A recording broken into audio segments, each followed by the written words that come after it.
It's a relief, honestly. Since the jump from GCSE, I've had to lock in, but it's well worth it. So I did placement in a school, and then they offered me a job there now, so that's why I'm working next year.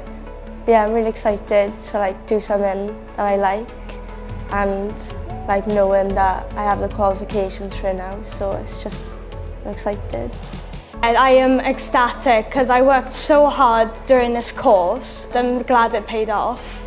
Feeling pretty happy. I mean, I was hoping for at least 2 A stars, so pretty happy with that. I really enjoyed them, yeah. I think it's actually a very nice place. Teachers are great, lectures are great, especially the physics department, maths department, all incredible, and the economics department as well.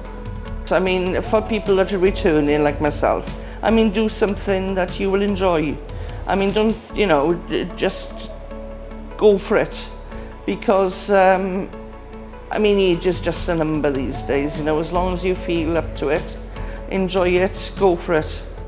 Yeah, so I didn't have any qualifications at the start to get onto the A-level course, but John, my lecturer, fought to get me onto the A-level course, which I was really grateful for. I don't think I would have been here if it wasn't for, he kind of believed that I could do it.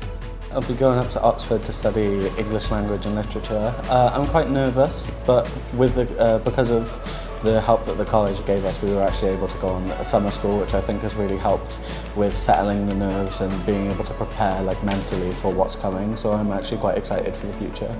I'm going to Cambridge University to study Spanish and Italian, and likewise I'm very nervous, but I'm really excited to start on a new chapter in my learning journey. And I know it'll be very challenging, but yeah, I'm really excited. I've really enjoyed my time in college. I was quite lucky to have some really involved lecturers, so every single lecture I had has gone above and beyond. I want to say well done to everyone who've done really well, but I want to say well done to those who maybe haven't reached the level that they wanted to. It's not because of the work that you didn't do, it's not because of the college. Sometimes things don't go the way that you planned them, but you will have a bright future, of that I know. So congratulations, well done, and I'm so proud of you all.